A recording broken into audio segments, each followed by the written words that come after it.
अस्सलाम वालेकुम नाज़रीन, आप यूट्यूब चैनल देख रहे हैं। मैं इमरान खान हूँ। एक और वीडियो सोशल मीडिया पे गर्दिश कर रही है और क्लेम किया जा रहा है कि हांगकांग में मरीम नवाज़ साहिबा क्योंकि वापस आ रही हैं तो शायद हांगकांग कब आया था, तो हांगकांग में मरीम नवाज़ साहिबा को ओवरसीज़ पाकिस्तानियों ने इस वीडियो के मुताबिक मुबैना तौर पर घेर लिया, नारेबाजी की है और उन्हें तनकीद का निशाना बनाया। ये अच्छी बात तो नहीं है, लेकिन इनके साथ पूरी दुनिया में यही होता है। ये वहाँ चले जाएँ यूरोप में, वहाँ पर ये होता है, बरतानिया चले जाएँ तो वहाँ बाहर नहीं निकल सकते। इधर हांगकांग में, जापान में, हर जगह पे लोग ऐसा क्यों करते हैं? मरीम नवाज़ साहब के वालिद को और इस सारे ख़ानदान को ये सोचना चाहिए कि लोग इनके खिलाफ क्यों हो गए, और मिलिट्री इस्टेब्लिशमेंट को भी सोचना चाहिए कि लोग उनके खिलाफ क्यों हो गए। लोग क्यों ये लफ्ज़ लानत का इस्तेमाल करते हैं, लोग क्यों ऐसी चीज़ें बोलते हैं जो माजी में लोग नहीं करते थे।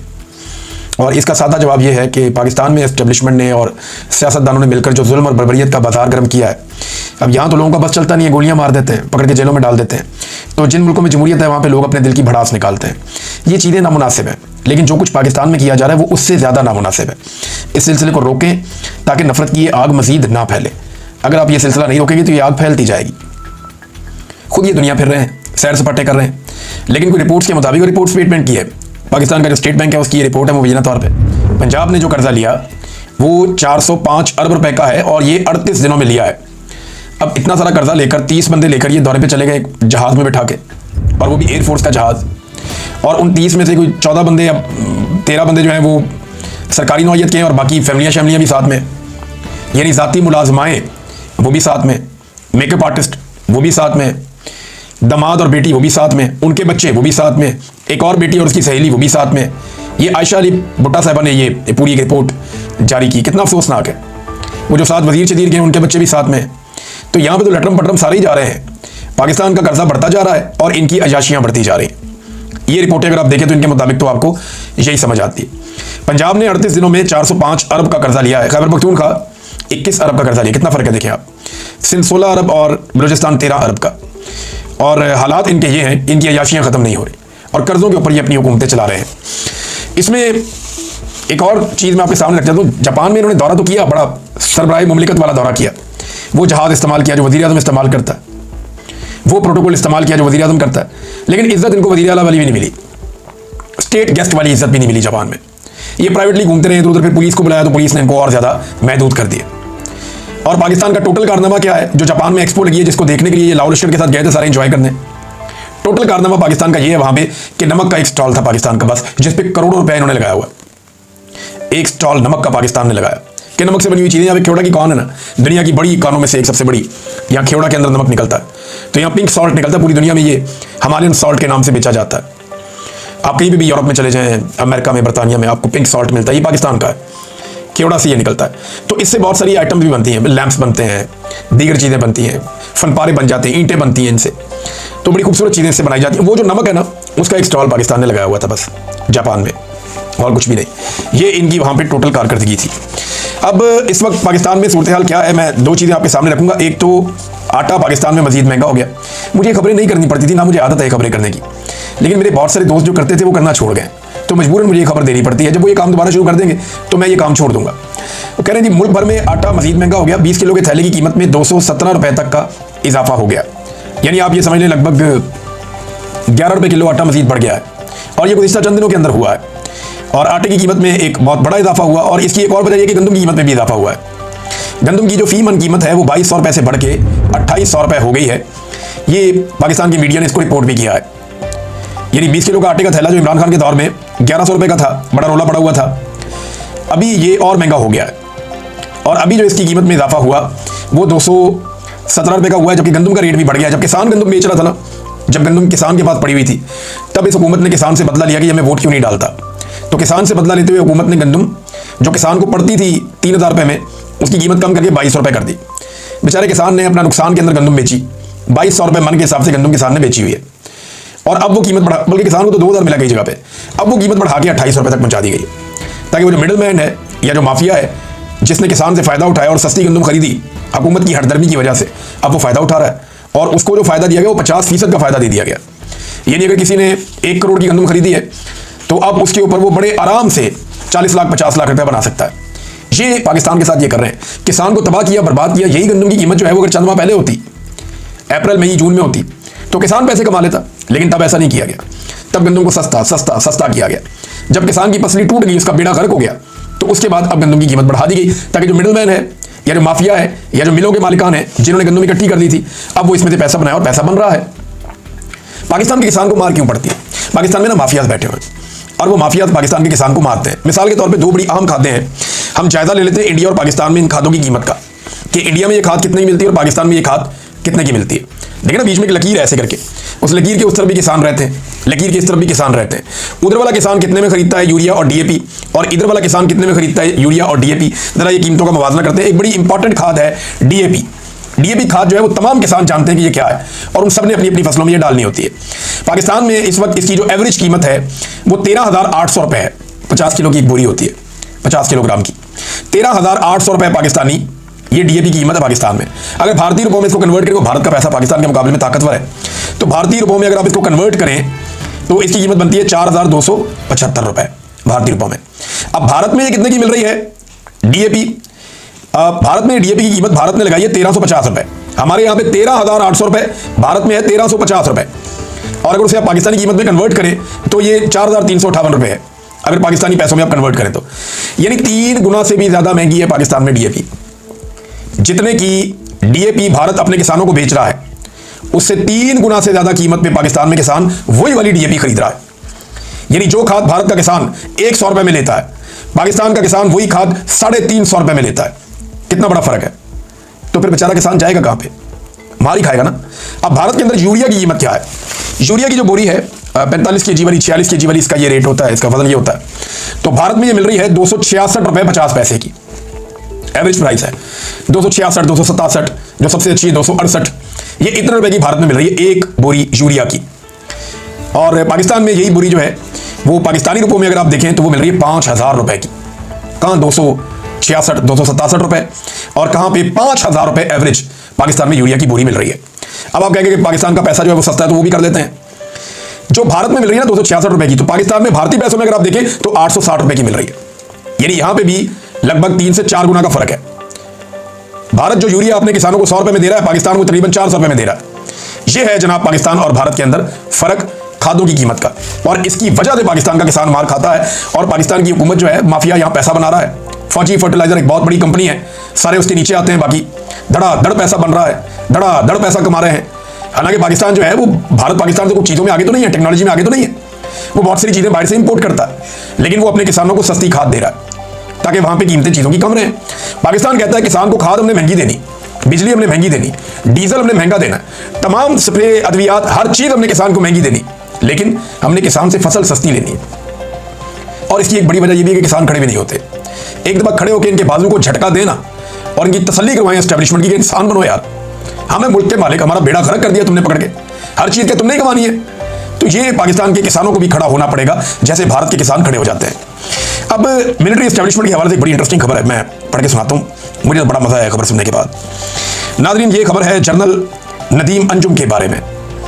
और जनरल नदीम अंजुम जो है ये DGISI थे जब इमरान खान साहब की हुकूमत का खात्मा किया गया, फिर ये रिटायर हो गए। इनकी भी एक्सटेंशन की ख्वाहिश थी जो अधूरी रह गई, रिटायर हो गए DG साहब, और आजकल इनका कोई पता नहीं है किधर है। लेकिन इनके दौर में मुझे जबरी तौर पे लापता किया गया, अरशद शरीफ इनके दौर में शहीद हुए, इनके दौर में इमरान खान साहब को गोलियां लगी, इनके दौर में जो है वो पाकिस्तान तरीके इंसाफ का रजीम चेंज कर दिया गया। तो जनरल नदीम अंजुम साहब कोई बड़े मकबूल आदमी पाकिस्तान में नहीं, लेकिन मजे की बात यह है कि PTI हो गई या जमहूरियत पसंद हो गए, वो इनको गालियां दे, बुरा भला कहें तो बात समझ आती है। अब कैप्टन सफदर इनके खिलाफ हो गए। कैप्टन सफदर कहते हैं जावेद चौधरी को इंटरव्यू देते हुए कि जनरल नदीम अंजुम अगर ना चाहते तो आपकी हुकूमत ना होती। ये उनसे सवाल किया गया चौधरी साहब की तरफ कि जनरल नदीम अंजुम अगर ना चाहते तो आपकी हुकूमत ना होती, आपको बड़ा सपोर्ट किया, वो आपके मोहसिन है, ये जावेद चौधरी साहब ने कहा। तो कैप्टन सफदर कहते हैं कि नदीम अंजुम सपोर्ट करते तो 2/3 अक्सरियत आ जाती। मैं नहीं समझता कि नदीम अंजुम इतना कॉम्पिटेंट जनरल था कि वो इतने बड़े मुल्क का मुस्तकबिल अपने हाथों में लेकर कामयाबी से हिमकनार करता।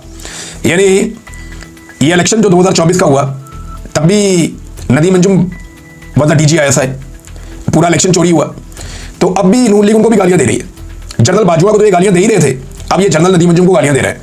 जो मौजूदा DGISI और फील्ड मार्शल है ये भी खातिर जमा रखें, जैसे ही इनके इक़्तिदार का सूरज ग्रूब होगा इनको भी गालियां पड़ेंगी और यही जमातें देंगी, क्योंकि इनको हाजिर ड्यूटी माई बाप चाहिए, हाजिर ड्यूटी माई बाप। यानी जो इस वक्त ओहदे पे बैठा हुआ है उसको ये माई बाप बनाते हैं। जनरल नदीम अंजुम के बारे में ये चूं नहीं कर सकता था कैप्टन सफदर और बाकी लोग, लेकिन जैसे ही जनरल नदीम अंजुम गया अब उसको भी गालियां दे, जनरल बाजवा को भी गालियां दे। ये जो अभी जर्नैल मौजूद है ना, इनको एक मशवरा, या तो ये सारी जिंदगी रिटायर ना हो, बंदोबस्त कर दे कि हमने रिटायर होना ही नहीं, या फिर ये अपने आप को इस बात के लिए तैयार रखें कि यही सियासी जमातें जो बातें ये आजकल तन्हाई में उनसे कर लेते हैं ना, ये कल को उन्होंने सस्ते दामों सौदा कर देना है और ये सारी चीज़ें पब्लिक के सामने रखेंगे, फिर बड़ा मजा आएगा। और हमेशा ये ऐसा ही करते रहे हैं तो मोटी खोपड़ी है ना, बात समझ नहीं आती। तो अच्छी बात है, इसी तरह चीज़ें जो है वो एक्सपोज होती हैं। नाज़रीन, इसहाक डार साहब ने दौरा किया बांग्लादेश का और उन्होंने कहा जी दिल साफ करना चाहिए। 1974 में भी बातचीत हो गई थी, 2004 में मुशर्रफ साहब ने भी अफसोस का इजहार किया था, लेकिन बांग्लादेश ने इसके मुकाबले में कोई मुतालबात कर दिए। बांग्लादेश ने 3 बड़े मुतालबात रख दिए पाकिस्तान के सामने इसहाक डार के दौरे के बाद। और ताल्लुकात की नॉर्मलाइजेशन के मामले में बांग्लादेश ने 1971 में माफ़ी का मुतालबा कर दिया। उन्होंने कहा पाकिस्तान 1971 के वाक़यात पर बाकायदा माफ़ी मांगे। जो 1971 में बांग्लादेश में वाक़यात हुए थे, इससे मिलते जुलते वाक़यात बलूचिस्तान में, कबायली इलाकों में, पाकिस्तान में होते हैं आजकल। जबरी तौर पर गुमशुदगियाँ, इंसानों को टॉर्चर करना, ख़वातीन को तशद्दुद का निशाना बनाना, बल्कि उस दौर में और भी बहुत सारे घिनौने और घटिया चीज़ें रिपोर्ट हुई थी, बहुत ही खौफनाक चीज़ें। तो बांग्लादेश कहते हैं उसके ऊपर माफ़ी मांगे, पाकिस्तान की एस्टैब्लिशमेंट और पाकिस्तान प्रैक्टिकली उसके ऊपर माफ़ी मांगे, नंबर 1। नंबर 2, 1971 के बाद दोनों ममालिक के दरमियान जायदाद और असासों की तकसीम का मामला तय किया जाए। बांग्लादेश को लगता है बहुत सारी चीज़ें उन्हें मिलनी चाहिए थी, 71 के बाद जो उन्हें नहीं मिली तो वो चीज़ें उन्हें दी जाएँ। अगली चीज़ उन्होंने ये कही कि 1970 के साइक्लोन मुतासरीन के लिए आई हुई गैर मुल्की इमदाद की रकम बांग्लादेश के हवाले की जाए। साइक्लोन के मुतासरीन थे वहाँ बहुत सारे, इमदादी रकम क्योंकि पाकिस्तान को मिली थी तो वो यहाँ पाकिस्तान के पास थी, तो बांग्लादेश कहता जी वो आप हमें दें, उस पर हमारा हक है, और वो क्योंकि मुतासरीन वहाँ पे थे लिहाजा वो रकम अब हमारे हवाले की जाए। और एक और उनका जो मुतालबा वो ये है कि जो बांग्लादेश के अंदर रह गए थे बिहारी या जो पाकिस्तानी हैं उन्हें वापस पाकिस्तान में बुलाया जाए। ये वो बड़ी डिमांड्स हैं जो बांग्लादेश की जानिब से की गई हैं और ये रिपोर्ट भी हुई है। नाज़रीन, शेर अफजल मरवत साहब का मामला तभी नहीं रहा। शेर अफजल मरवत साहब जानबूझ के ऐसा लगता है खबरों में रहना चाहते हैं और मामले को उछाल रहे हैं। मेरे ख्याल में उन्हें खामोश रहना चाहिए था, उनको पार्टी के अंदर भी लोगों ने मशवरा दिया था। ऐसा लगता है कि उन्होंने अपने मुस्तकबिल का फैसला कर लिया है और वो सिर्फ मुनासिब वक्त का इंतजार कर रहे हैं कि वक्त आएगा तो मैं पार्टी छोड़ दूंगा और ये मलबा मैं डालूंगा सोशल मीडिया पे या पीटीआई के लोगों पे कि मैंने इनकी वजह से ये पार्टी छोड़ी और फिर मैं इनकी मुखालफत करूंगा। अब फ्रस्ट्रेशन ऐसी है कि वो कई मरतबा अपने लेवल से नीचे गिर गया। एमएनए है ना, मेंबर कौमी असेंबली है, साबिक मुबैना तौर पर वो जज भी रहे हैं शायद, तो उन्हें अपने लेवल से नीचे नहीं गिरना चाहिए। नीचे जाने वाली जो गुफ्तगू है उन्हें नहीं करनी चाहिए, लेकिन वो कर रहे हैं। इस वक्त ऐसा लगता है कि उनकी ज़हनी हालत मियां नवाज शरीफ साहब से मिलती जुलती हो गई और वो बड़ी तकलीफ में है। लेकिन मरवत साहब को ये बात समझनी पड़ेगी कि उन्हें जो भी मिला, इमरान खान के तोफैल मिला, दिया तो अल्लाह ताला ने, लेकिन इमरान खान के साथ जब तक लोगों को लगा कि वो वफादार है तब तक उन्हें लोगों ने बहुत इज्जत दी। लेकिन उन्हें एक बात और याद रखनी चाहिए कि इमरान खान सोशल मीडिया नहीं देखते। इमरान खान ने शेर अफजल मरवत को सोशल मीडिया की वजह से नहीं निकाला। सोशल मीडिया तो सारा का सारा शेर अफजल मरवत के हक में था। पहले इमरान खान ने शेर अफजल मरवत को निकाला, फिर सोशल मीडिया ने शेर अफजल मरवत के बारे में नेगेटिव सोचा, और जब शेर अफजल मरवत साहब ने लगातार ऐसी जुबान इस्तेमाल की और ऐसी चीज़ें की जिससे इमरान खान साहब सच्चे साबित होते चले गए। देखिए, ये डिसीजन इमरान खान ने लिया था, ये पॉपुलर डिसीजन नहीं था। इमरान खान की पार्टी भी नहीं चाहती थी शेर अफजल मरवत को निकाला जाए, सोशल मीडिया भी नहीं चाहता था शेर अफजल मरवत को निकाला जाए, और शेर अफजल मरवत साहब भी पार्टी में रहना चाहते थे। लेकिन इमरान खान वो पहले आदमी है जिसने ये फैसला किया कि शेर अफजल मरवत को पार्टी से निकाल दो। इमरान खान साहब ने शेर अफजल मरवत से मुलाकातें बंद कर दी और शेर अफजल मरवत साहब को पार्टी से निकाल दिया। उस वक्त तो सोशल मीडिया शेर अफजल मरवत के साथ था, लेकिन फिर हमने देखा देखते ही देखते शेर अफजल मरवत साहब ने बहुत सारे ऐसे काम किए कि इमरान खान साहब का फैसला पाकिस्तान तरीके इंसाफ के सोशल मीडिया को और जो आम सोशल मीडिया पाकिस्तान का, चाहे वो ओवरसीज है चाहे पाकिस्तान में है, उन सबको लगना शुरू हो गया कि इमरान खान ने वो देख लिया था जो हमने नहीं देखा, और फिर वो भी शेर अफजल मरवत पर तनकीद करना शुरू हो गए। और मरवत साहब ने इमरान खान साहब को वक्त के साथ साथ बदकिस्मती से दुरुस्त साबित किया है। अभी उन्होंने एक दावा कर दिया दोबारा से मरवत साहब ने, उन्होंने कहा जी कि ये जो इमरान खान साहब के अकाउंट है इनसे जो कमाई होती है इसका हिसाब किताब नहीं देते जो सोशल मीडिया को हैंडल करने वाले लोग हैं, जिसमें वो जबरान इलियास साहब है, अजहर मशवानी साहब हैं या बाकी लोग हैं, कि जनाब इमरान खान साहब का जो सोशल मीडिया है उसके जरिए से जो कमाई आती है ट्विटर से, यूट्यूब से, इधर उधर से, फेसबुक भी है, बाकी अकाउंट्स भी हैं, तो ये जो कमाई आती है इस कमाई का कोई हिसाब किताब नहीं लिया जाता। ये उन्होंने एक दावा कर दिया। अब इस पर जो है वो अजहर मशवानी साहब ने इसका जवाब दिया है और वो ये कहते हैं कि मैं ये बात क्लियर करना चाहता हूँ कि इमरान खान या तहरीक इंसाफ का सोशल मीडिया का कोई अकाउंट या प्लेटफॉर्म मोनेटाइज्ड नहीं है। मोनेटाइज ये होता है कि उसमें पैसे नहीं आ सकते, उस पर इश्तिहारात नहीं चल सकते। लिहाजा इमरान खान या तहरीक इंसाफ के सोशल मीडिया का कोई भी अकाउंट मोनेटाइज नहीं है। इन अकाउंट का मकसद इमरान खान का पैगाम फैलाना है, ना कि पैसे कमाना। फिर अजहर मशवानी साहब कहते हैं कि मैंने शेर अफजल नामी शख्स को जवाब ना देने की पॉलिसी अपना रखी है और 8 फरवरी के इलेक्शन से पहले से लेकर अब तक, लेकिन आज जवाब इसलिए दे रहा हूं क्योंकि इसने इमरान खान के सोशल मीडिया अकाउंट्स के हवाले से झूठ बोला है। शौकत बसरा साहब ने भी एक शेर अफजल मरवत साहब को चैलेंज कर दिया। उन्होंने कहा जी कि पार्टी से निकलने के बाद मरवत साहब एक एजेंडे पे हैं और चैलेंज ये है कि अगर वो वाकई पठान है, उन्होंने पठानों की बहुत तारीफ की और ये कहा कि अगर वो वाकई पठान है तो इमरान खान की दी हुई सीट छोड़कर इलेक्शन लड़े, अगर ये काउंसलर बन गया तो मैं सियासत छोड़ दूंगा। तो ये एक बहुत बड़ा चैलेंज है शौकत बसरा साहब का, लेकिन मुझे नहीं लगता कि शेर अफजल मरवत साहब ये चैलेंज कबूल करेंगे, ना उन्हें करना चाहिए, क्योंकि वो अच्छी तरह जानते हैं कि इस वक्त सिचुएशन क्या है खैबर पख्तूनख्वा में। इमरान खान को छोड़ के इलेक्शन लड़ना तो ये बड़ा खौफनाक काम हो जाएगा, ये तजर्बा उन्हें नहीं करना चाहिए। एक और नाज़रीन खबर है और वो खबर वजारत मवासलात के हवाले से। इमरान खान के दौर में ये वजारत मुराद सईद के पास थी। ये वो वाहिद वजारत है जिसमें 1 टके की करप्शन क्यों निकाल सका। मुराद सईद ने बड़ी ईमानदारी के साथ अपनी वजारत चलाई है। बल्कि मुझे जब आखिरी दिन था प्राइम मिनिस्टर का, वहां पे जो फौजी अमला होता है, जो प्राइम मिनिस्टर के साथ एक MS होता है, एक डिप्टी MS होता है, ये लोग बैठे हुए थे। इन्होंने मुझे खुद यूनिफॉर्म वाले लोगों ने बताया, उन्होंने मुझे बताया कि अगर कोई हीरा था तो वो ये था, मुराद सईद। मैंने कहा जी कैसे? मैं और अरशद शरीफ दोनों वहां पे थे, शायद 1-2 और लोग भी थे, कोई गवाही दे देगा शायद। तो उन्होंने कहा जी कि ये वो आदमी है जिसने अपनी वजारत में से पानी की एक बोतल भी नहीं पी, और इसने करप्शन को बिल्कुल अपने आसपास हर जगह पे जीरो किया, मुराद सईद। तो बहरहाल मुराद सईद के बाद फजल रहमान साहब का बेटा आया उस वजारत में, और अब उस वजारत में एक इंक्वायरी हो रही। PDM के दौरे हुकूमत के दौरान वजारत मवासलात में अरबों रुपए के कपड़ों का इंकशाफ हो गया। ये PDM का दौरे हुकूमत शुरू कब हुआ? ये अप्रैल 2022 में इमरान खान साहब की हुकूमत खत्म होने के बाद मुराद सईद की जगह पे मौलाना फजल रहमान साहब के बेटे को लाकर उस सीट पे बिठाया गया। अब एस्टेब्लिशमेंट डिवीजन ने बताया कि जनाब यहाँ पे भर्तियां की गई हैं बड़ी गैर कानूनी तरीके से, और ये जो भर्तियां की गई हैं इसका सिलसिला शुरू हुआ और अगस्त 2023 तक जारी रहा, जब तक ये लोग हुक्मरान रहे। तो इन्होंने दबा के भर्तियां की हैं, और 4 मुख्तलिफ किस्म की शिकायत हैं जिनमें अरबों रुपए की बेज़ाब्तियां और घपले किए गए हैं वजारत मवासलात में। और ये फजल रहमान साहब का बेटा है मौलाना असद, मेरे ख्याल में फजल रहमान साहब को दबाने के काम आएगा ये केस। अगर ये इंक्वायरी आगे हुई भी तो फजल रहमान साहब या उनकी फैमिली के ऊपर करप्शन का कोई केस तब तक नहीं चल सकता जब तक कि उनके एस्टेब्लिशमेंट के साथ ताल्लुका ठीक है। तो एस्टेब्लिशमेंट को करप्शन से कोई सरोकार नहीं है, वो इन केसेस को सिर्फ अपने फायदे के लिए इस्तेमाल करते हैं कि वक्त आने पर ये सनद रहे और बवक्त जरूरत काम आए। फजल रहमान साहब जैसे आदमी को हाथ में रखना एस्टेब्लिशमेंट के लिए बहुत जरूरी है। अब तक इतनी, अपना ख्याल रखिएगा, अपने चैनल का भी। अल्लाह हाफिज़।